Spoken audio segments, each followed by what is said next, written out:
우리가 지난 시간까지 두 주에 걸쳐서 우리가 말씀의 여정이라는 주제에 맞게 계속해서 하나님의 말씀이 우리의 삶 가운데 어떤 역사들을 이루어가는가를 말씀을 통해 들었습니다. 오늘은 조금 더 깊이 들어가서 이 요한복음, 가장 우리가 성경에서 위대한 선언 가운데 하나인 태초에 말씀이 계시니라 라는 이 말씀을 통하여서 하나님의 말씀이 단순히 어떤 기록된 문자를 넘어서 모든 존재의 근원이 되고 또한 참된 생명과 빛 대신 그 예수 그리스도를 밝히 드러내는 일이라는 것을 우리가 말씀을 통해 더욱더 배우게 될 것입니다. 자주 제가 말씀드리듯 인간들은요, 때때로 많은 질문들을 합니다. 그 질문 가운데 가장 근원적인 질문을 던져요. 내가 어디서부터 왔는가? 내가 어디서 왔는가? 이 세상의 시작은 어떻게 되었는가? 때론 내 인생의 진정한 의미는 무엇인가? 이런 철학적인 질문들을 던집니다.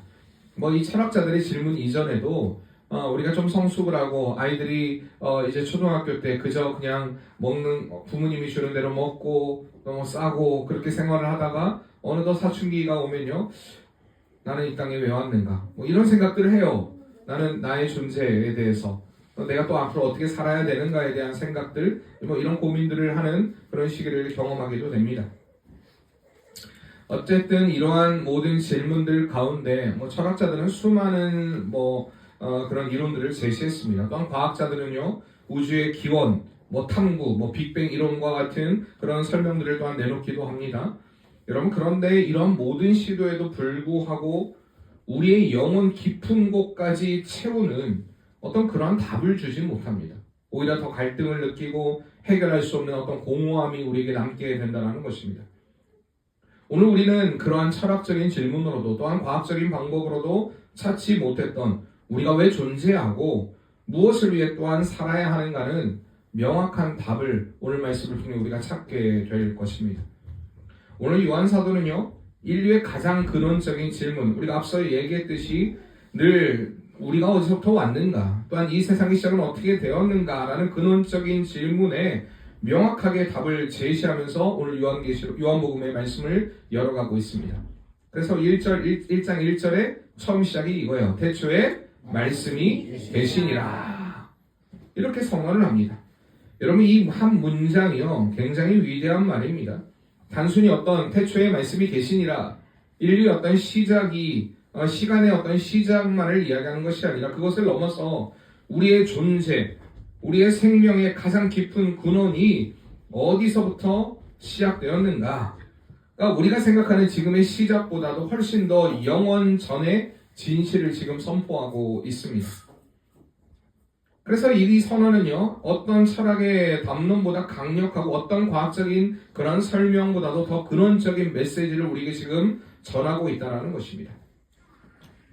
요한복음이 분명하게 제시하는, 또한 명확하게 제시하는, 또한 확신 있게 대답하는 그 답은 태초에 무엇이 있었다고요? 말씀이 있었다는 것입니다. 여러분, 오늘 말씀으로 번역된 이 말씀, 로고스의 개념은요, 당시의 그 헬라 세계와 또한 유대 세계에게 모두 다 익숙한 어떤 그런 개념이었습니다. 그러니까 헬라적인 사고로 이 로고스라고 하는 말은요, 이성, 말, 생각, 이런 의미들로 사용하는 그런 말이었습니다. 이 로고스라는 말은요, 우주를 지배하고 질서를 부여하는 근원적인 이성적인 원리를 사용하는 그런 용어로 사용된 것이 바로 헬라 철학에서의, 헬라 사상에서의 로고스라는 개념이었습니다. 유대인들은 조금 달랐어요. 유대인들은 이 개념을 말씀이라는, 그러니까 로고스의 이 말씀이라는 개념을요, 다바르라는 개념으로 사용을 했는데, 이것은 뭐냐? 하나님의 창조의 능력, 특별히 계시를 나타내는 인격적인 어떤 표현을 쓰는 데 있어서 이 로고스라는 개념을 사용했습니다. 이걸 좀 쉽게 얘기하면요, 태초에 하나님이 천지를 창조하시니라. 몇 장 몇 절입니까?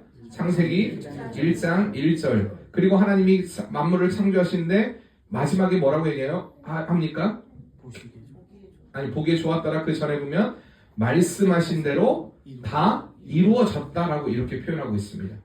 그 말씀이 바로 로고스예요. 말씀하신 대로. 그러니까 유대인들이 사용했던 개념은요, 하나님의 창조의 능력을 나타내는 그런 용어들로 사용했다라는 것입니다. 말씀하시니 그대로 되니라. 우리가 잠언 같은 지혜 문학에서도 보면요, 하나님의 지혜, 그러니까 우리의 삶을 이끌어가는 삶의 지혜. 여러분 이게 말씀의 개념으로 사용된 것을 제문학에서는 또 볼 수가 있습니다. 그런데 요한은요, 이 로고스의 개념을 어떤 단순한 원리 그리고 추상적인 지혜로만 사용하지 않고요, 로고스를 지금 인격화시켜서 이야기하고 있습니다. 태초에 말씀이 계시니라. 그 말씀은 하나님과 함께 계셨으니 그 말씀은 곧 하나님이시라 라는 개념으로 지금 사용하고 있습니다. 다시 말하면요, 로고스를 인격화하여 결국엔 태초의 말씀, 그 말씀이 누구냐? 바로 예수 그리스도라고 정확하게 지칭하고 이 용어를 지금 사용하고 있는 것입니다. 그래서 이렇게 말하는 거예요. 태초에 말씀이 계시니라. 오늘 요절 말씀이에요. 태초에 말씀이 계시니라. 이 말씀은 하나님과 함께 계셨으니 이 말씀은 곧 하나님이시라 라고 이야기해요. 여기 놀라운 세 가지의 진리가 숨겨져 있습니다. 첫 번째로 보면요, 태초에 말씀이 계시니라. 앞서 얘기했던 창세기 1장 1절에 태초에 하나님이 천지를 창조하시느니라 라고 그 말씀과 이 병행되는 구절이 바로 요한복음 1장 1절의 고백입니다. 태초에, 우리가 잘 알듯이 태초에라는 말은요, 시간의 시작을 의미하는 그러한 말입니다. 그런데 이어지는 태초에 무엇이요? 말씀이 계시니라. 태초에 계시니라 라는 말은요, 태초에 계셨다, 이 말은 창조되었다라는 개념을 사용하는 게 아니에요. 여기서 사용된 동사는요, 존재했다라는 동사의 미완료 시제를 사용합니다. 그러니까 태초에 계시니라는 태초에 창조되었다가 아니라 태초에 계셨다. 누가요? 말씀이 누구라고요? 예수 그리스도가 계셨다라는 것입니다. 태초에 예수 그리스도가 계셨다. 여러분 이 말씀이 무슨 말입니까? 창조 이전에 예수 그리스도가 계셨다라는 것입니다. 태초 이전부터 스스로 있는 자, 우리가 하나님을 지칭해서 하나님을 여호와, 스스로 있는 자라고 이렇게 지칭을 합니다. 창조 이전부터 계셨던 분이시다라는 걸 강조해요. 그러니까 예수 그리스도는요, 모든 창조 이전에 존재한 분이셨다라는 것을 지금 드러내고 있다는 것입니다. 그러면서 이어지는 말씀이, 이 말씀이 하나님과 함께 계셨다. 여기 함께 계셨다라는 것은요, 단순히 그 옆자리에 있었다라는 개념이 아니라 함께 동참했다라는 것입니다. 함께 역동적으로 친밀하게 그 역사들을 이루어 갔다라는 이야기입니다. 어떤 누군가가 나와 함께 그냥 옆에 있었던 것과 나와 함께 일을 한 건 좀 다른 개념이에요. 여기서 굳이 개념을 얘기하자면 함께 그 일을 한 것입니다. 그러니까 말씀이신 예수님이요, 하나님과 분리될 수 없는 인격적인 교제 가운데 계셨다. 그리고 함께 일하셨다. 다시 말하면 성부 하나님과 성자 하나님 간의 영원하고 친밀한 관계가 이어져 있었다. 여러분 이것이 결국에는 우리에게 삼위일체에 또한 교리가 되기도 합니다. 성경에 삼위일체라는 말은 안 나와 있어요. 성경에 삼위일체라는 말이 안 나와 있지만 삼위일체 개념에 대해서 계속해서 우리에게 설명하고 있습니다. 오늘 말씀도 마찬가지예요. 태초에 이 말씀이 하나님과 함께 계셨다. 결국에는 예수 그리스도가 하나님과 함께 하셨다. 그분이 곧 하나님이시다라는 것을 이야기합니다. 여러분 이것을 우리 이성의 생각으로 이해하려고 하고 설명하려고 할 때부터 우리는 이단이 됩니다. 여러분 이 개념은요, 믿어야 돼요. 하나님은 한 분이시다. 그런데 삼위가 계신다. 성부, 성자와 성령이 계신다. 이것은요, 우리가 이해로 할 수 있는, 내가 지식적으로 풀어낼 수 있는 그러한 설명이 아니라 믿음으로 받아들이는 것입니다. 어쨌든 이 삶의 일체의 어떤 기본이 되는 그런 말씀이에요. 이어지는 말씀에 보니까 이 말씀은 곧 하나님이시라. 그러니까 말씀이신, 로고스이신 예수님이 단순히 하나님과 함께 계셨을 뿐만 아니라 본질에 있어서 완전한 하나님이시다라는 지금 선포를 하고 있습니다. 여러분 예수님은 피조물이 아닙니다. 어떤 성인군자의 한 명이 아니에요. 하나님 본인이십니다. 오늘 요한이 이걸 선언하고 있는 겁니다. 태초에 예수님이 계셨고 예수님은 하나님과 함께 하셨고 그분이 곧 하나님이시다라는 이야기를 지금 가장 놀라운 선언을 요한복음 1장 1절에서 지금 하고 있다라는 것입니다. 여러분 그래서 이것이 기독교의 핵심 교리가 되는 거예요. 즉 우리가 믿는 하나님의 말씀은 어떤 지식이나 율법이 아니라 영원히 살아계신 하나님 그분이며 우리와 친밀한 교제를 나누기 원하시는 인격적인 교제라는 사실입니다. 여러분, 그래서 이 말씀은요, 그저 우리가 늘 이야기하듯이 공부하는 게 아니에요. 이걸 아는 지식으로 우리가 습득하는 게 아니라 이 말씀과 함께 살아가는 것입니다. 다시 말하면 예수님과 함께 살아내는 거예요. 그게 진정한 성도입니다. 요한은요, 이렇게 말씀이신 예수 그리스도의 이 본질에 대해서 선포한 후에 여러분, 그 안에서 예수 그리스도 안에서 발견되는 두 가지의 근원적인 요소에 대해 설명합니다. 그게 바로 오늘 제목에 있는 생명과 빛입니다. 오늘 말씀의 3절 한번 같이 읽어볼까요? 만물이 그로 말미암아 지은 바 되었으니 지은 것이 하나도 그가 없이는 된 것이 없느니라. 자, 여기서 그는 누구입니까? 예수 그리스도 없이는 된 것이 없다라는 것입니다. 하나님이신 예수님, 그분으로 인하여서 만물이 지은 바 되었다라는 것입니다. 다시 말하면 예수님은 창조의 능동적인 주체가 되어주신다는 걸 이야기하고 있어요. 그러니까 이 세상의 모든 것들, 우리가 보고 우리가 만지는 모든 것들, 우리의 만물 그리고 우리의 존재까지도 말씀이신 예수님에 의해서 창조되었다는 것을 지금 요한은 이야기하고 있다는 것입니다. 여러분, 이 진리가 우리에게 너무나 깊은 의미를 부여합니다. 여러분, 우리는 우연한 존재가 아니에요. 우연히 생겨난 존재가 아닙니다. 목적과 의미를 가지고 하나님께서 우리를 창조하셨다는 사실입니다. 여러분, 이게 얼마나 우리에게 큰 위로가 되는지 아십니까? 앞서 이야기했듯이 내가 여기에 왜 있는가? 나는 누구인가? 여러분, 이 질문 앞에서 내 존재의 이유, 내 존재의 가치, 그리고 우리의 삶의 정체성, 모든 것을 예수 그리스도 안에서 찾을 수 있습니다. 우리를 창조하신, 우리를 만드신 예수 그리스도 안에서만 여러분, 우리의 존재, 우리의 정체성을 바로 알 수 있다는 것입니다. 그리고 이것이 우리에게 왜 큰 위로가 되느냐? 우리가 때로 인생에서 방황을 해요. 갈등을 합니다. 그때마다 우리의 창조주 되시는, 나를 만드신, 목적과 의미를 가지고 나를 창조하신 그분의 품으로 돌아갈 때야 우리가 진정한 삶의 의미를 발견하게 된다는 것입니다. 오늘 낮에 1부 때 그런 이야기를 했어요. 서로 비교당하는 일에 대한 이야기를 했어요. 누가 누구를 옛날 누구는 이런데 누구는 이런데 비교하지 말아야 된다라는 이야기를 하면서 그런 이야기를 했어요. 오늘 누가 공부를 좀 잘한다라는 얘기를 했더니 우리 전사님이 그러더라고요. 공부 잘하는 아들을 둔 의미는 어떤 의미일까요? 그래서 왜? 멋진 두 아들이 있는데 그랬더니 아니 그냥 궁금해서요. 물어보더라고요. 그 의미, 여러분 사실 우리의 삶 가운데 오늘 전사님 비교해서 하는 얘기는 아니에요. 혹시 오해하면 안 돼요. 둘이 공부를 못한다는 건 아니에요. 공부할 충분한 머리는 가졌지만 안 할 뿐이지 충분히 요소는 가지고 있어요. 우리 모두 다 그렇잖아요. 똑똑하지 않은 사람 없어요. 저는 전 세계에서 우리나라 사람만큼 똑똑한 두뇌를 가진 민족이 있기는 해요. 뭐 없진 않겠죠. 그런데 우리나라 사람들이 대부분 평균적으로 똑똑해요. 이스라엘 사람들하고 우리나라 사람들이 대부분 똑똑하다라고 이야기를 합니다. 어쨌든 그런데 그 똑똑함을 제가 생각해보면요, 너무나 어릴 때부터 주입식 교육을 하니까 그냥 그 교육에 익숙해져가지고 어떻게 보면 잘 풀어내는, 그런데 그게 잘 살아내는 능력은 아닌 것 같아요.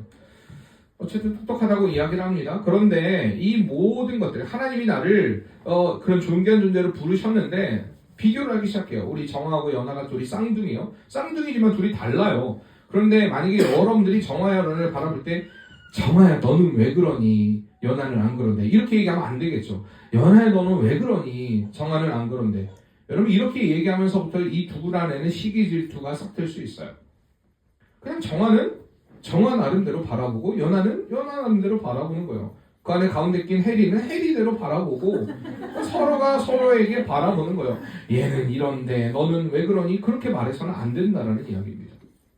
왜? 하나님이 우리를 그 존재를 그 목적에 의미에 맞게 창조하셨기 때문이에요. 그러니까 우리의 다름은 하나님께서 우리를 연합하기 위해서 만드신 거예요. 다를 수 있어요. 더 똑똑한 사람이 있고 조금 더 덜 똑똑한 사람이 있어요. 똑똑하다고 다 지혜로운 건 아니에요. 근데 더 지혜로운 사람도 있어요. 그러니까 서로 같이 어울려가지고 하나를 만들어가는 겁니다. 하나만 특출나다 했을 때 여러분 그게 문제가 생기는 거예요. 우리가 그래서 잘 생각해 봐야 돼요. 우리의 삶에 여러분 진정한 지혜가 무엇인가를 생각해 봐야 돼요. 하나님이 창조하신 그 목적에 의해서 내가 쓰임 받으면 돼요. 그러니까 여러분들 근데 자꾸 사람들이요. 내가 잘하는 것과 때로는 내가 잘할 수 있는 것, 때로는 내가 하고 싶은 것과 해야 하는 것을 착각할 때가 많아요. 다시 말하면 잘하지 못하는데 하고 싶은 게 있어요. 하고는 싶죠. 근데 내가 잘 못해. 어떻게 해야 돼요? 잘하는 걸 찾으면 돼요. 하나님께서 내게 주신 잘할 수 있는 것을 잘 찾아서 때로 그것을 열심히 발견하면 돼요. 근데 자꾸 남과 비교해서 내가 잘 못하는 걸 잘하려고 노력을 해요. 인생이 힘들어지겠죠. 고통스러워요. 분명한 건 하나님이 나를 맞춤소생으로 만드셨다는 것. 나를 나 자체로 만드셨어요. 여러분 이것을요. 여러분 이런 데 사용하지 마세요. 예를 들어 우리 연하가 있는데 연하야 좀 열심히 해봐야지. 열심히 좀 게으르지 말고 좀 일찍 일어나고 열심히 노력하고 해야지. 그랬더니 하나님이 나를 이렇게 만드신 걸 어떻게 해요? 여러분 이렇게 해서 얘기해서는 안 돼요. 자기가 안 하는 거예요. 자기가 노력하지 않는 거예요. 자기가 자기를 게으름에 빠뜨린 거고 자기가 자기 스스로 노력하지 않은 거예요. 그러면서 나는 원래 이렇게 만들었는데 실질적으로 그렇게 이야기하는 자유주의 신학자들이 많이 있어요. 하나님이 가룟 유다를 안 만드셨으면 어떻게 예수님을 십자가에 팔겠냐고. 가룟 유다를 만들었으니까 그런 놀라운 구원의 역사를 이루었으니까 가룟 유다는 하나님의 귀한 일에 쓰임받았다고. 이런 엉뚱한 이야기를 하고 있어요. 여러분 그런 마귀도 존귀한 자잖아요. 그렇죠? 우리로 하여금 죄를 짓게 만들고 다시 예수 그리스도를 만나게 만들고 여러분 이런 이론들이 나오는 거예요.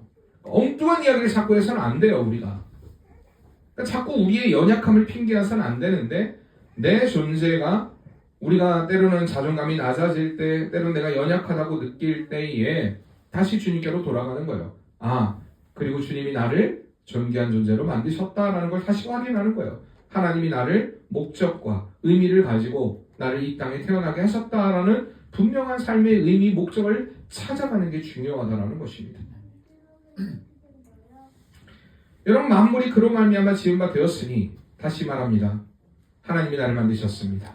옆에 분들에게 이야기해 주세요. 하나님이 당신을 만드셨습니다. 하나님이 당신을 만드셨습니다. 그래서 당신은 존귀한 존재입니다. 여러분 적어도 우리 교회를 다니는 사람들은요. 나는 왜 이럴까? 나는 왜 이 모양일까? 여러분 이런 걸로 고민하는 사람이 없기를 바랍니다. 하나님이 나를 만드셨고 우리가 계속해서 믿음으로 세워주는 거예요. 하나님이 그를 만드셨다. 그를 존귀한 존재로 지으셨다. 그에게 분명한 목적이 있다는 것을 여러분 분명히 알고 세워줄 수 있는 그런 믿음의 공동체 되기를 바랍니다.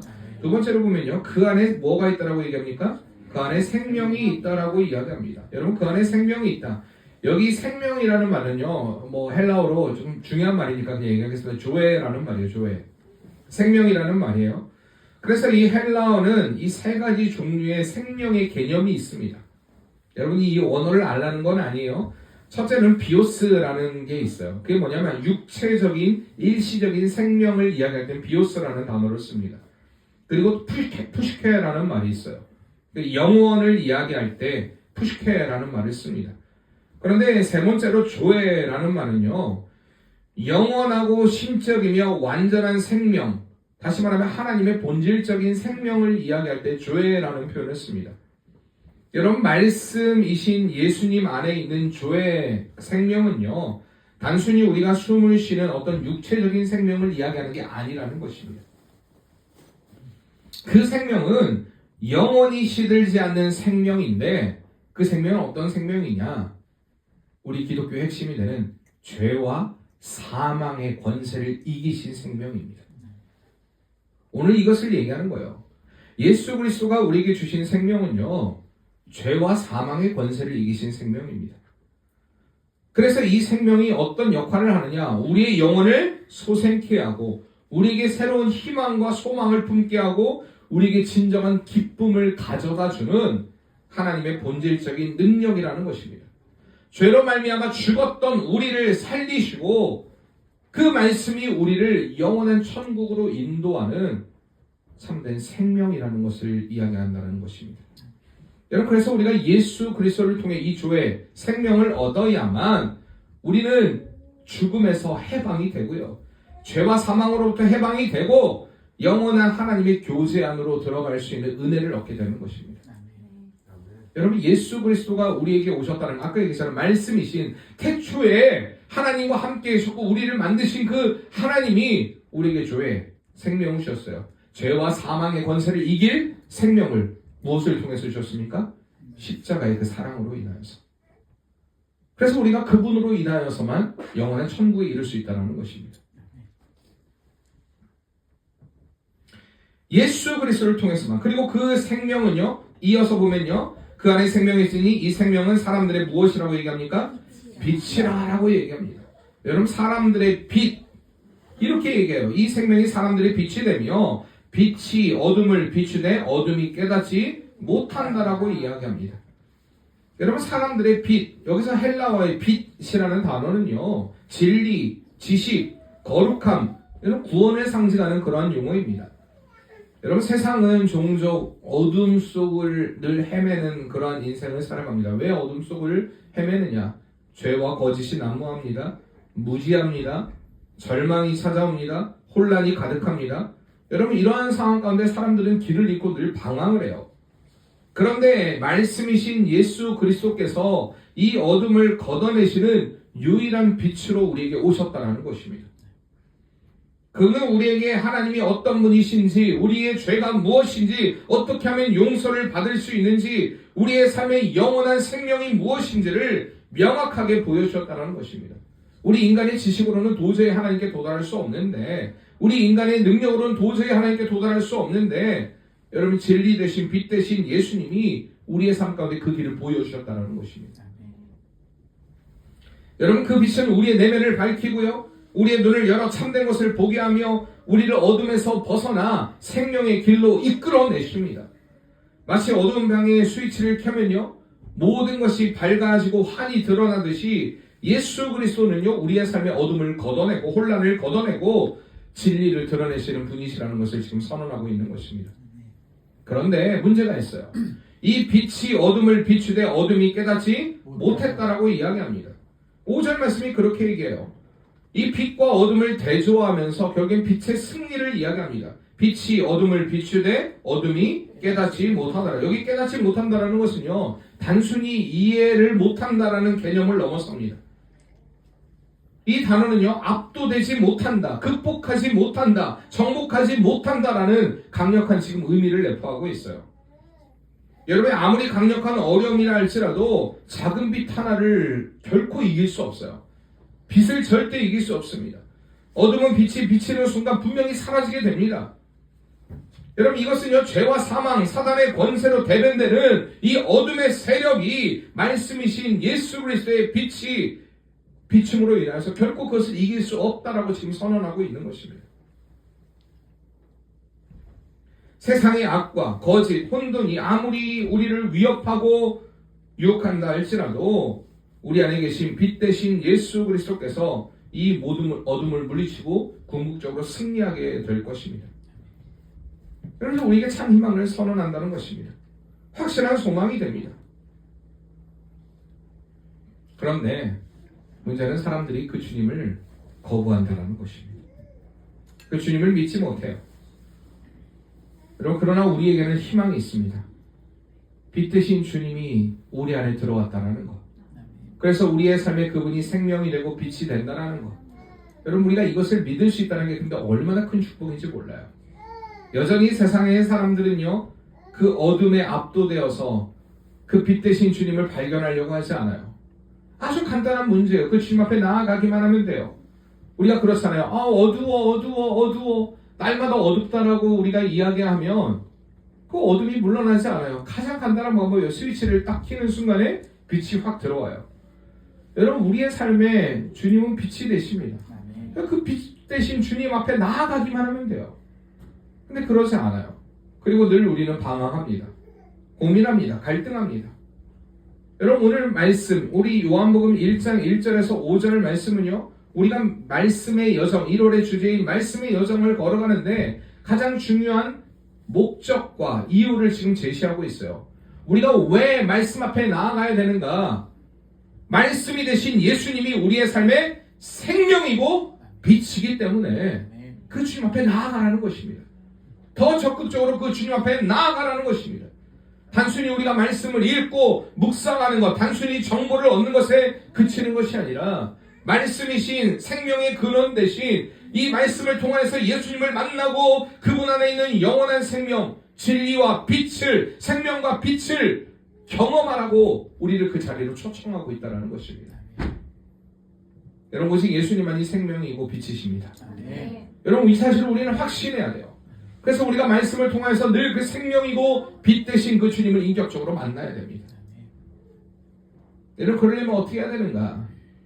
우리가 매일 하나님의 말씀이신 예수님을 구해야 됩니다. 우리가 하나님의 말씀을 읽을 때마다 하나님 이 말씀이 우리의 삶에 내가 이거 알게 되었다. 말씀이신 태초에 말씀이 계시니라. 이 말씀이 하나님과 함께 계셨으니 이 말씀은 하나님이시라. 그렇구나. 하나님이시구나. 이게 아니라 그 주님을 인격적으로 만나기를 기도해야 돼요. 하나님, 오늘도 말씀을 통해 예수님을 만나기를 원합니다. 오늘도 말씀을 통해 예수 그리스도의 음성을 듣기를 원합니다. 그리고 기도해야 돼요. 그리고 묵상해야 돼요. 그래서 이것을 단순히 어떤 문자로 읽는 것이 아니라 우리의 창조주 되시는, 우리의 생명과 빛이 되신 예수님께서 내게 생생하게 들려주는 그런 음성으로 들어야 할 줄 믿습니다. 그래서 내 삶의 이유와 존재를 말씀을 통해 발견해야 돼요. 우리의 삶의 조예, 생명이 되시는 그 주님을 날마다 누리기 위해서 여러분 말씀 안에서 그 주님을 발견하는 은혜가 있어야 한다는 것입니다. 우리가 요한복음 14장 6절 말씀에 예수께서 말씀하십니다. 내가 곧 길이요 진리요 생명이다라고 말씀하십니다. 여러분, 모든 우리의 삶의 답은 예수 그리스도께 있습니다. 다른 곳에서 우리가 아무리 답을 찾으려고 해도 우리 인생은 찾을 수 없어요. 우리의 답은 오직 예수 안에 찾아야 될 줄 믿습니다. 그러면 하나님의 말씀으로 돌아가야 돼요. 그 말씀 안에서 말씀이신 예수님이 내게 무엇을 말씀하는가? 내게 어떤 삶을 살기를 원하시는가? 내게 지금 요구하시는 그 삶의 방향이 무엇인가? 뜻이 무엇인가? 목적이 무엇인가? 여러분, 발견하는 은혜가 있어야 할 줄 믿습니다. 여러분, 그 주님을 꼭 발견하기 위해서 여러분 말씀 안에서 예수님을 발견하기 위해서 더 힘쓰고 기도하시는 성도의 삶이 되길 바랍니다. 여러분, 두 번째로요, 우리가 어둠을 이기는 빛으로 살아가야 돼요. 여러분, 말씀이신 예수님을 영접한 사람은요, 이제 어둠의 자녀가 아니라 빛의 자녀라는 것입니다. 여러분, 우리는 이제 세상의 빛이 되어야 돼요. 그 예수 그리스도의 빛 안에 거하면서 우리 삶 자체가 어둠을 비치는 등대와 같은 역할을 계속해서 감당해야 돼요. 거짓과 불의가 가득한, 절망이 가득한 곳에 생명의 빛 대신 예수님을 전해야 돼요. 여러분, 그래서 우리의 삶을 통해 복음을 전하는 것은 우리의 삶의 특권이자 의무입니다. 계속해서 우리의 삶을 통해 예수 그리스도가 전해지는 삶이 될 수 있도록 이 거짓과 불의가 가득한, 절망이 가득한 곳에 여러분 복음을 통하여, 예수 그리스도를 통하여 그들에게 참된 생명의 길을 증거하고 그들이 돌아올 수 있도록, 돌이킬 수 있도록 여러분 계속해서 기도해야 됩니다. 멈추지 말아야 돼요. 나는 원래 성격이 이러니까 그런 거 없어요. 여러분, 우리는요 분명히 예수 그리스도를 드러내야 될 사람입니다. 계속해서 우리의 삶을 통해, 말이 아니에요, 우리의 삶을 통해 그 예수 그리스도를 드러내는 은혜의 삶이 되어야 할 줄 믿습니다. 세 번째로 말씀의 지배를 받는 삶을 통해 온전한 승리를 경험해야 돼요. 왜? 세상은 끊임없이 우리를 유혹해요. 세상은 끊임없이 우리의 믿음을 흔들려고 해요. 그런데 말씀이신 예수 그리스도가 우리 안에 계시면요, 여러분 어떤 어려움도 우리를 이기지 못합니다. 우리 모든 죄와 악의 유혹을 물리치고 진정한 승리의 삶을 살게 됩니다. 여러분, 말씀을 통해 지혜를 얻게 돼요. 말씀이신 생명을, 말씀 안에 생명을 누리게 돼요. 말씀의 빛을 따라 영원한 하나님을 향해, 나라를 향해 힘차게 발걸음을 내딛는 성도의 삶이 됩니다. 그래서 여러분, 그리스도인의 삶은요 폐장병같이 살아가는 삶이 아니에요. 늘 지치고 쓰러지고 넘어지고 늘 자빠진 상태로 여러분 살아가는 삶이 아니에요. 오늘 요한복음 1장 1절에서 5절 말씀을 통해서 우리의 모든 근원이자 영원한 생명, 영원한 참 빛 대신 예수 그리스도를 진정으로 만난다면 여러분, 그분을 통하여서 우리 힘을 얻어요.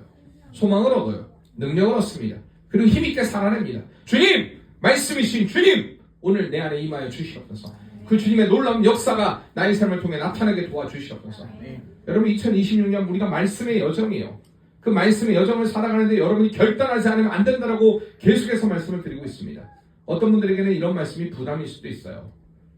또 말씀을 여러분 해보세요. 그냥 처음엔 그럴 수 있어요. 진짜 근데 말씀으로 돌아가서 그 말씀을 읽고 깊이 있게 묵상하고 하나님 나의 고백이 되게 해줘 도와주세요. 오늘의 이 말씀이 나의 고백이 되는 은혜가 있게 도와주세요. 이 말씀 가운데 예수 그리스도를 만나는 은혜가 있게 도와주세요. 자꾸 그리고 그 말씀 안에 들어가 보시고 말씀 붙잡고 기도하시길 바랍니다. 여러분 그럼요 놀라운 하나님의 은혜가 임해요. 왜냐하면 그분 안에 생명이 있기 때문이에요. 그분 안에 빛이 있기 때문입니다. 그 빛은 또한 모든 어두움을 물리치기 때문입니다. 그럼 우리가 어둠을 물리치려면 빛 되시고 생명이 되신 그 예수님과 동행해야 돼요. 동행하려면 하나님의 말씀 안에 들어가야 돼요. 그 말씀 안에 인격적으로 그 주님을 만나야 돼요. 만나기 위해서는 어떻게 해야 돼요? 그 말씀으로 인하여 만나지 못하게 하는 모든 요소들을 제거해버려야 한다는 이야기입니다. 그리고 계속해서 그 주님 안에 들어가야 돼요. 빛 대신 주님으로 인하여 충만할 수 있도록. 그래서 우리의 삶이 하나님의 온전한 영광을 드러내는 그런 복된 성도의 삶이 될 수 있도록 여러분 힘쓰고 애쓰는 성도의 삶이 되기를 바랍니다. 여러분 옆에 분들하고 인사합시다. 예수님만이 당신의 삶의 생명이고 빛입니다. 여러분 믿으십니까? 우리 옆에 주님들 붙들고 믿음으로 승리하는 삶이 되기를 바랍니다. 전능하신 나의 주 하나님은 능치 못하실 일 전혀 없네. 우리의 모든 간구도 우리의 모든 생각도 우리의 모든 꿈과 모든 소망도 신실하신 나의 주 하나님은 우리의 모든 괴로움 바꿀 수 있는 모든 괴로움 바꿀 수 있는 불가능한 일 행하시고 죽은 자를 일으키시니 그를 이길 자 아무도 없네. 주의 말씀을 의지하여 깊은 곳에 금을 던져 오늘 그가 놀라운 일을 이루시는 것 보라. 주의 말씀 의지하여 믿음으로 금을 던져 믿는 자에게 끊지 못하겠네. 그렇습니다. 주님, 주의 말씀이 우리의 삶의 생명이고 빛이 됨을, 오직 예수 그리스도가 우리의 삶의 참된 생명이고 빛이 됨을 우리가 말씀을 통해 들었습니다.